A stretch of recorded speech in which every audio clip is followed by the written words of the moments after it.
The walls of my childhood bedroom are yellow. Not a buttercup yellow, or tangerine yellow. They're a pale yellow, like the briefest moments during a sunrise. My bedroom is small, but it was mine from birth. Once, I did a project in primary school using a metre stick and discovered that my bedroom was 3 metres smaller than my sister's box room. Yet it has always seemed bigger somehow. This is what I thought of when I moved back into my childhood bedroom 2 weeks ago at the age of 28. My sunrise yellow room didn't feel all that big anymore. I debated doing a roundup of where my school friends are in their lives at this stage in our late 20s. Kind of like how Ed Sheeran does in Castle on the Hill. But the reality is that my friends and peers are scattered to the wind, living deeply individual lives that often intersect with one another, but do not mimic a set path. So no, perhaps that is not the most intelligent way for me to express how I'm feeling. Instead, I'm going to talk about my sister. My sister and I are 20 months apart in age, and as a result, we are so close in age that I often didn't quite feel like a younger sibling. I saw us as equals, reaching life's milestones simultaneously.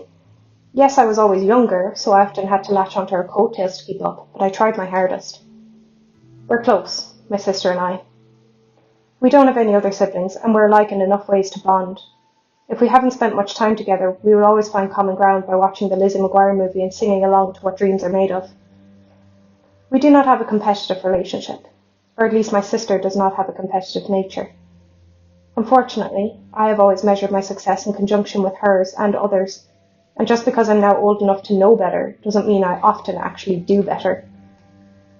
My sister just bought a house, and I am sitting on the edge of my twin bed back home in the rural Irish countryside with little to no understanding of how even one goes about buying a house. In fact, I still remember the day that my dad explained what a mortgage was to me. I was 8 years old and due to make my first Holy Communion that coming spring. At Mass, I prayed to God that I would never have to deal with such complexities as mortgages. 20 years on, I feel just as lost. On Tuesday, my sister picked out floor tiles for her kitchen and her bathroom, whereas I bought autumnal fairy lights for €3 and wrote the purchase down in my expenses notebook. But the thing is, the fairy lights are all I can handle from life right now. I look beyond the windows of my bedroom and I feel so overwhelmed at the state of the world that the concept of carving out even a tiny portion of it for myself feels both too much and not enough.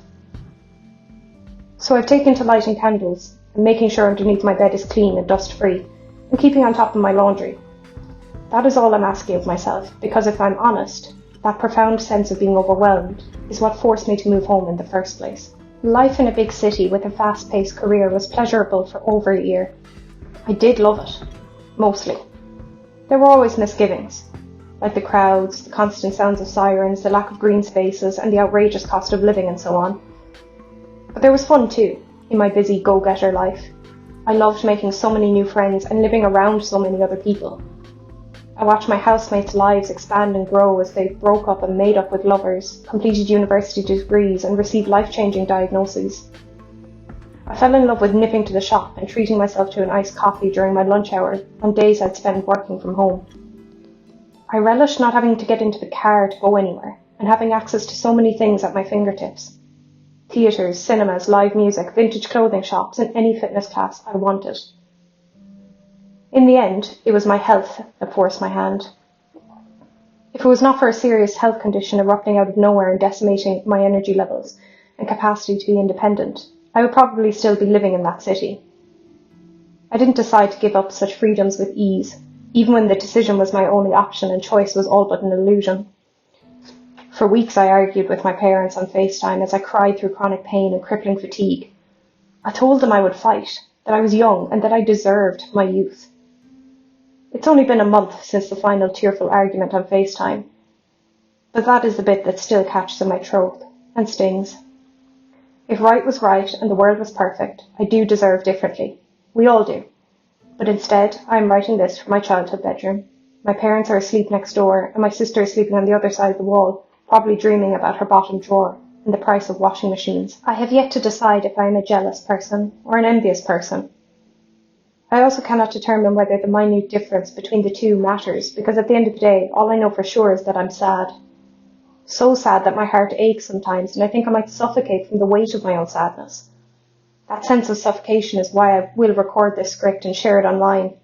These thoughts need to be purged, lest I let them fester and become genuinely bitter. I'm not only sad, though. Like most situations in life, this recent upheaval is filled with a concoction of emotions that I have little energy to sift out. But I know that I'm also confused.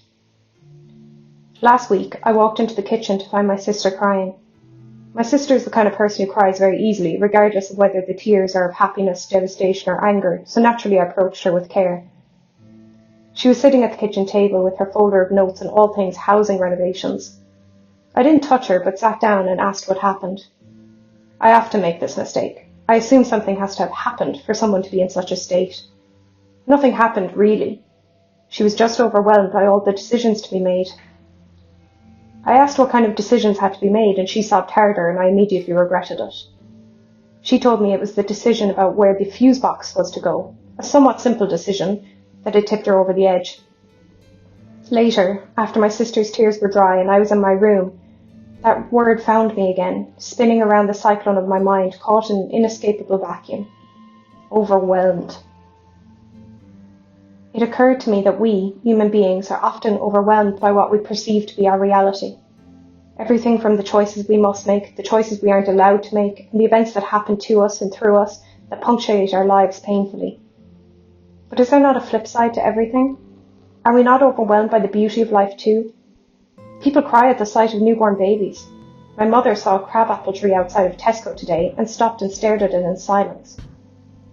I think that's why I painted my room yellow.